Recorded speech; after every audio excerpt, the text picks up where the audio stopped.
Di situ suka Ya, menyalahkan. maka kalau kita maksiat, apapun maksiatnya, nggak usahlah disebut, sebut saja dalam diri kita, kadukan kepada Allah.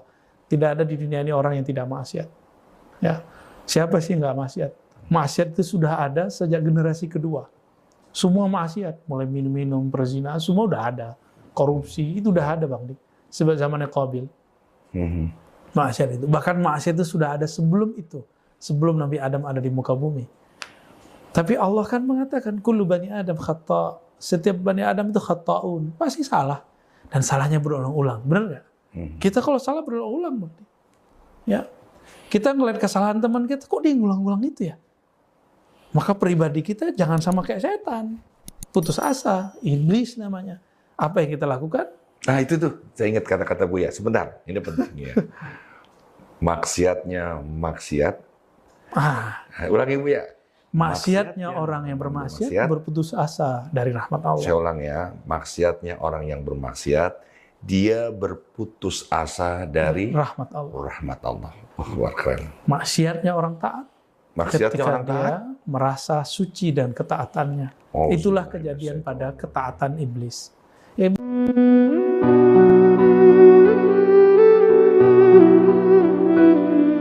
Di mana Buya kita mengetahui kehadiran iblis dalam diri kita dalam sehari-hari?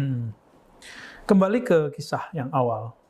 Iblis itu Allah berikan fasilitas. Fasilitas. Apa itu? Zikir.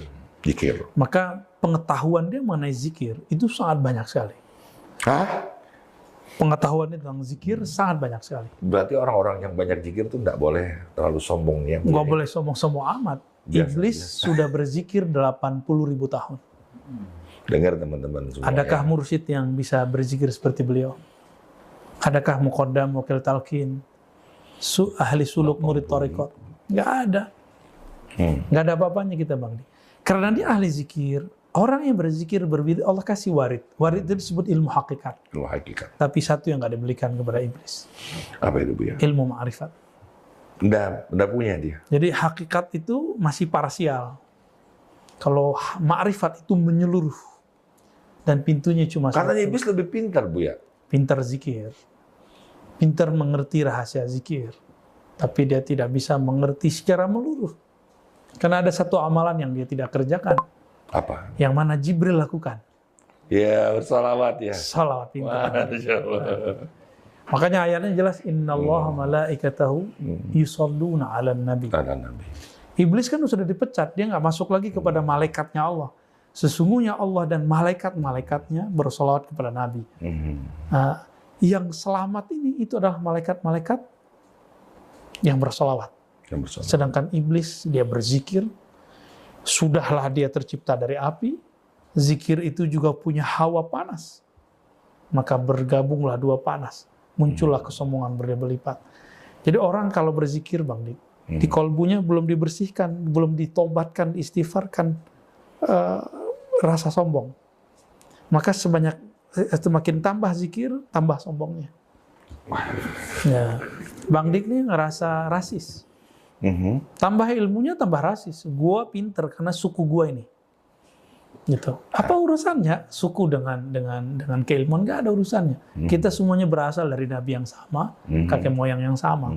Kebetulan kita lahir di negeri yang berbeda. Ya, ini jebakan. Iblis dulu mengatakan, ini karakter pertama tadi apa? Merasa zikirnya banyak. Merasa zikirnya banyak. Yang kedua, rasis. Rasis. Ana khairu minhu, khalaqtahu min tin.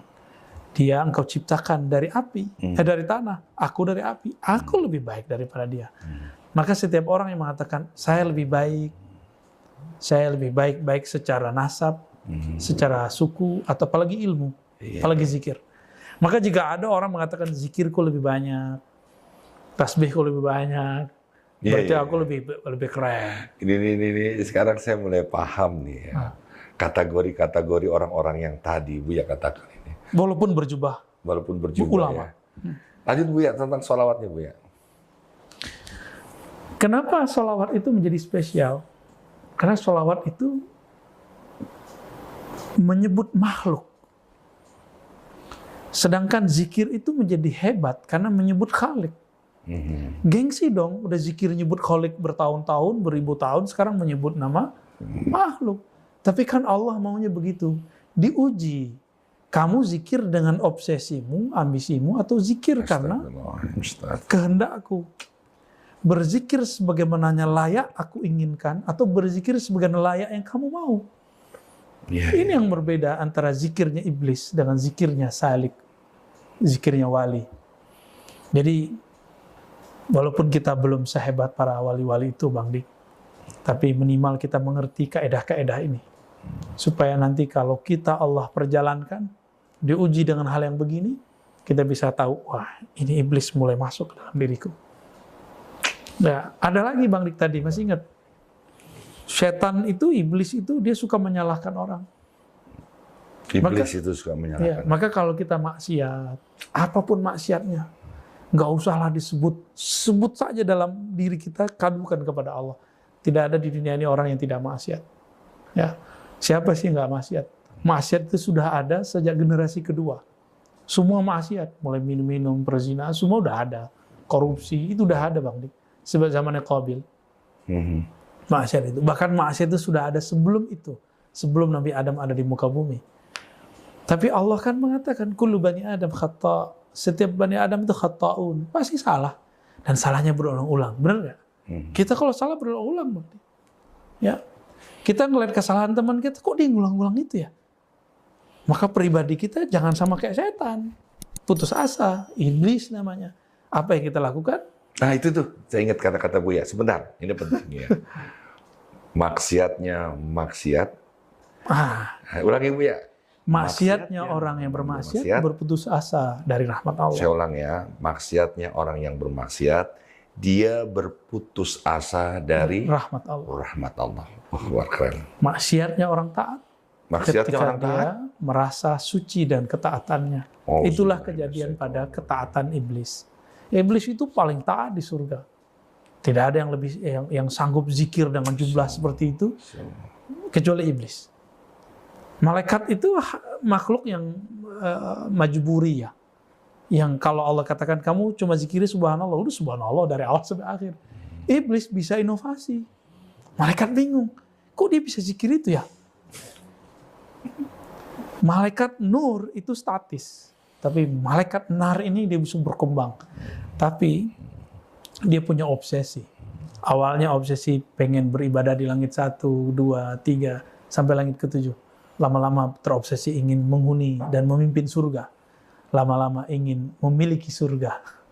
Ini kesalahan iblis. Jadi kita kalau zikir dengan nafsu, itu nggak ada bedanya dengan pewaris iblis nantinya. Nah ini beberapa karakter-karakter yang bisa saya ingat ya.